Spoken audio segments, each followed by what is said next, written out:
We always think about industry and the peerage as, totally separate things, right? Like industry is all about, well, factories and production and stuff. And then the peerage, that's all about titles and like, I don't know, fancy ceremonies and stuff.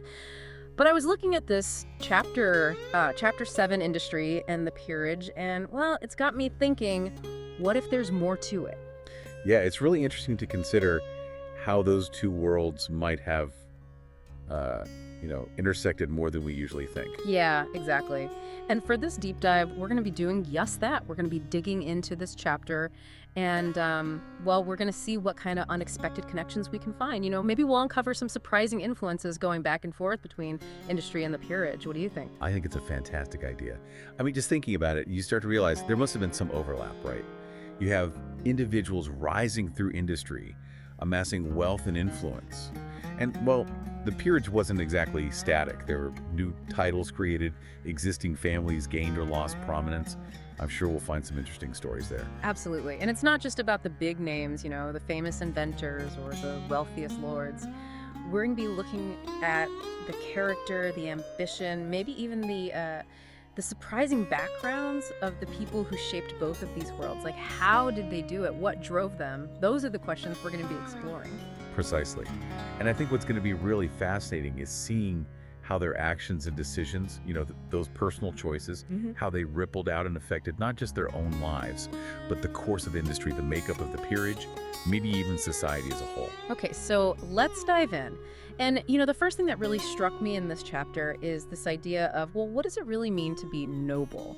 Because, we tend to think of nobility as being tied to your family, your lineage, your title, right? But This chapter suggests that true nobility, it's more about character. It's about who you are as a person, not just who your ancestors were. Absolutely. And I think one of the most powerful examples of that is the one mentioned about Lord Cockburn, right? Yep. He talked about this guy, just a private man, not a lord or anything, who had this huge influence on everyone around him. And it wasn't because of his money or his status, but because of his, well, the text says, independence of principle and scrupulous adherence to truth. It's like that's what gave him real authority. Yeah, that's really something, isn't it? That even back then, people recognized that real power, it didn't always come from having a title or a fancy name. It was about how you lived your life, about sticking to your principles. And, you know what else is interesting? This guy, the one Lord Cockburn talks about, he believed in always doing what his conscience told him, even if it wasn't, the easy thing. Right, and what's amazing is that he actually benefited from that. Like the text mentions that this commitment to his principles, it actually led to, well, I guess you could say material rewards. It's almost like sometimes when you just focus on doing the right thing, even if you're not expecting anything in return, well, good things happen. It's like that saying, do well and good will follow. Maybe it's true. And this chapter really emphasizes that. It argues that actively working on your character, trying to be a better person through honorable means, it's not just about, being a good person for the sake of it. It actually, it kind of elevates you. It gives you this inner strength, Exactly. It's like you're building a foundation for yourself, a foundation based on integrity and honesty and, well, just overall good character. And that foundation, it can support you no matter what challenges you face in life, no matter what your background is. Which brings me to this other point that I found fascinating. The chapter talks about how, admirable qualities, they're not limited to people from certain backgrounds.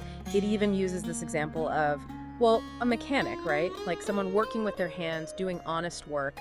And it says that this mechanic could be just as polite, just as inherently decent as, say, a clergyman or even a peer. Yeah, that really challenges the traditional social hierarchy, doesn't it? Like, it's saying that your worth as a person, it's not determined by your job or your social standing. You can find good people in all walks of life. Exactly. And it reminds me of this story the chapter tells about William Grant. Do you remember him? He was a warehouseman. They called him Billy Button. And, well, apparently someone wrote this really nasty pamphlet about him full of lies and insults. Oh, yeah, I remember that. What was it they said about him again? It was something pretty awful, wasn't it? Yeah, it was. But you know what, Grant? He didn't get all angry and defensive. Instead, he just said that the person who wrote that pamphlet, they'd regret it someday. It was like he had this quiet dignity about him, this refusal to stoop to their level. That's a great example of what we were just talking about, right? That inner strength that comes from good character. It's like he didn't need to lash out or defend himself because he knew who he was. And well, I think that says a lot about him. It really does. And it leads into this next point, which is, well, how does the chapter define a true gentleman? Because it's not about, fancy clothes or a posh accent, right? It says a true gentleman is someone whose nature, their whole being, is fashioned after the highest models.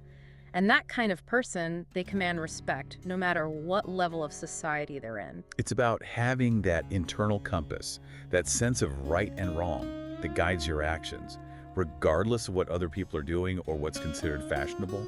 And the chapter gives some really interesting examples of that kind of, I guess you could call it intrinsic worth, right? Like there's this story about a governor, a really wealthy guy, who could have easily used his position to, line his own pockets. But he didn't. He just, he focused on doing his job well and serving the people. Right. And there's also the example of the Marquis of Wellesley. He was offered a huge sum of money, but he refused to take it. Why? Because, well, the chapter says it was because of his independence of character. He wasn't going to be swayed by money or influence. He was going to stick to his principles. Yeah, those are really powerful examples, aren't they? They show that true value. It's not about how much money you have or what title you hold. It's about what kind of person you are deep down inside. Absolutely. And I think that's a really important message, especially in a time like that where, industry was booming, wealth was being created, and social mobility was, well, it was possible, but it was still challenging. It's like amidst all that change and ambition, it was easy to get caught up in the pursuit of material success and forget about those core values. Okay, so we've talked about character, but now let's shift gears a bit and talk about industry itself. Because the chapter also makes this really interesting point about how industry could be this powerful force, a way for people to gain influence, and in some cases even a path to the peerage.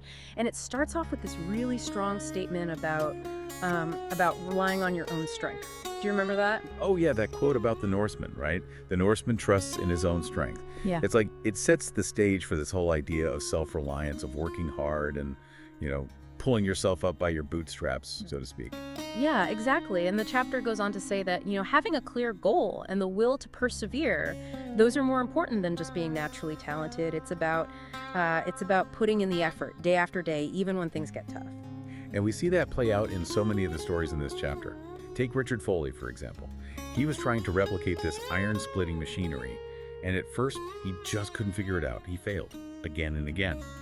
But he didn't give up. He kept at it, he studied, he experimented, and eventually, well, he even resorted to a bit of, let's call it industrial espionage to learn the secrets of the trade. And in the end, he succeeded. It's like his determination, it paid off. And then there's the Strutt family. They were big in the cotton industry, right? And it all started with Jedediah Strutt, who partnered with Arkwright.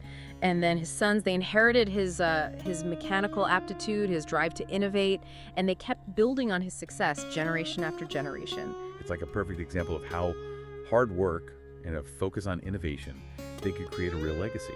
And then you have Robert Peel, who started out, well, just making calico at home, right? A small-scale domestic operation. But he had this vision, this drive to grow, and eventually he built this massive printing business. It's like he took that small spark of an idea and turned it into something huge. It's inspiring, isn't it? These stories about ordinary people who, through their own effort and ingenuity, they achieved these incredible things. And it wasn't just, about making money or building businesses. They were also contributing to the growth of industry, creating jobs, and, well, pushing society forward. Absolutely. And it wasn't always easy. I mean, think about John Heathcote. He invented the bobbinet machine, which was a major innovation in the textile industry. But he faced a lot of opposition from the Luddites, who were afraid that his machine would put them out of work. But even in the face of that resistance, he persevered, and ultimately his invention created a lot of new jobs and contributed to the growth of the textile industry. Yeah, that's a great example of how technological innovation, even when it was initially disruptive, it could ultimately benefit society as a whole. And then you have Jacquard, who improved the draw loom, and, well, he faced similar resistance, right? People were worried about their jobs. But his improvements were so ingenious, so efficient, that they were eventually adopted widely. Right, and then there's Heilmann, who invented a whole bunch of textile machines, like the embroidering machine and the combing machine. And all of these examples, they really paint this picture of individual ingenuity and energy driving England's industrial progress. It wasn't just about resources or, government policies. It was about people who were willing to roll up their sleeves, experiment, take risks, and, well, just make things happen. And that brings us to this other question, which is, how did some of these individuals, the ones who were so successful in industry, how did they end up becoming part of the peerage? Because, the traditional view is that the peerage was all about inherited titles and, well, just being born into the right family. But this chapter suggests that there were other ways to gain entry into that exclusive club. Absolutely. And one of the most interesting examples is the story of Phipps, who was a naval figure. He was tasked with recovering treasure from a sunken Spanish ship, and, well, it was a long shot. But he was incredibly persistent. He refused to give up, and, with a bit of luck on his side, he actually managed to find the treasure. It was like something out of an adventure novel, right? And, Yeah. and that incredible feat, it earned him a knighthood, and he was even appointed governor of a province. It's like he achieved all of that, not because of his family name, but because of his actions, his courage, and his determination. It's a perfect example of how service, especially extraordinary service, could be a pathway to recognition and even social advancement. And then you have the story of William Petty, who founded the Lansdowne House. He came from humble beginnings, but through his own hard work and his contributions to public service, he rose through the ranks and eventually became part of the peerage. It seems like merit was starting to play a bigger role in determining who was worthy of a title, right? Like, it wasn't just about who your father was anymore. It was about what you had accomplished, what you had contributed to society. Exactly.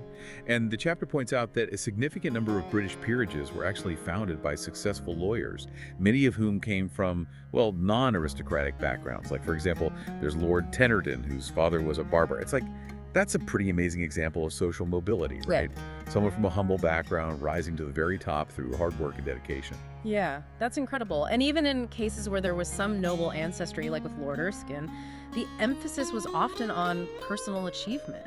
He attributed his success to his own efforts, not just to his family name. It's like, it shows that even within the aristocracy, there was this growing recognition that, you couldn't just coast on your family's reputation. You had to prove yourself. Right, and then you have the peerages earned through military valor, like those of Nelson and Wellington.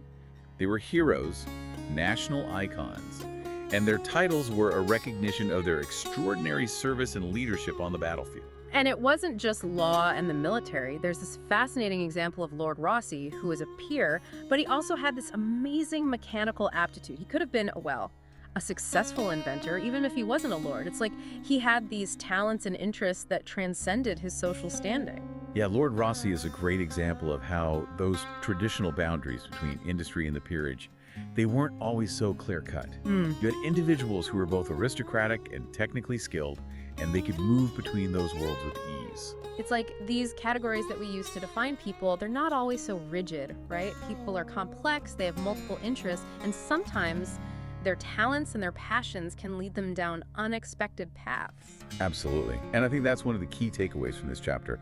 It's not just about, industry versus the peerage. It's about the individuals who lived and worked and created during this time and how they defied easy categorization. So what are some of the common threads, the shared characteristics that we see in these individuals, the ones who were successful in both industry and in achieving distinction? Well, the chapter talks about a few key qualities like perseverance, diligence, accuracy, and practical wisdom. And, these are all qualities that are important for success in any field, really.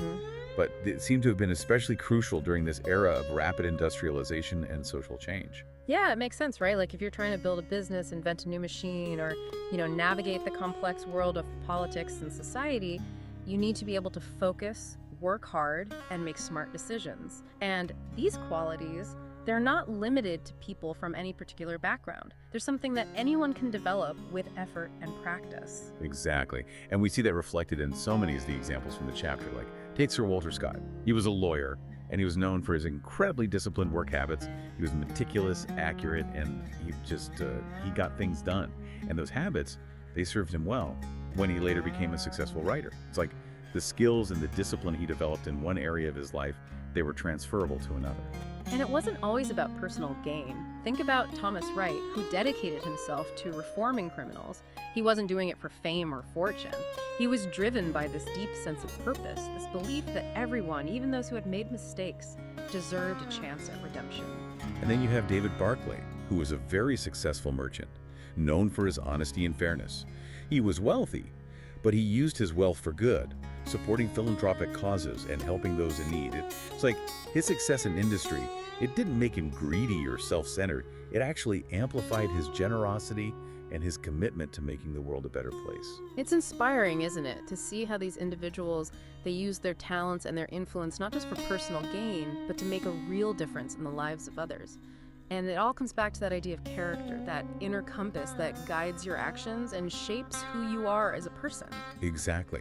And at the heart of it all, the chapter emphasizes the importance of energy of will, that inner drive, that determination that pushes people to overcome obstacles and achieve their goals. It's like, that's the fuel that powers all those aha moments of innovation, of perseverance, of triumph over adversity. And when we look at all these examples, from industrialists building empires to individuals from all walks of life achieving recognition and even gaining entry into the peerage, it's clear that energy of will, that inner drive, it's the common thread that connects them all. Absolutely. And I think that's a really powerful message for us today, because it reminds us that success, whether it's in business, in public service, or in any other area of life, it's not just about talent or luck. It's about having that burning desire, that unwavering commitment to pursue your goals, no matter what challenges you face. So when we really dig into this connection between industry and the peerage, it becomes clear that it's not just about two separate worlds colliding. It's about this fascinating interplay of character, hard work, and service, and how those qualities could lead to influence, social mobility, and, well, even a place among the elite. Exactly. And I think the most important takeaway from all of this is that true worth, it's not just about your family name or your social standing. It's about who you are as a person, the choices you make, and the impact you have on the world around you. It makes you think about all the individuals today who are shaping our world, right? The entrepreneurs, the activists, the artists, the everyday people who are working hard, following their passions, and making a difference. They may not have titles or fancy ancestors, but they're building their own kind of legacy, their own version of the peerage through their actions and their contributions. And that's something worth celebrating, right? Yeah. The idea that anyone, regardless of their background, can achieve great things and leave a lasting mark on the world. It's a reminder that true nobility, it's not about birthright, it's about character, it's about action, it's about the impact we choose to have on the world around us. It really makes you think, doesn't it? What kind of legacy are we building? What kind of impact are we having? Those are questions worth asking ourselves, no matter who we are or what we do. Absolutely. And maybe, just maybe, by reflecting on those questions and by striving to live lives of character, integrity, and purpose, we can all contribute to creating a world where true worth is recognized and celebrated, regardless of titles or social standing. I like that. And on that note, I think we'll wrap up this deep dive. Thank you for joining us. It's been a pleasure. Until next time.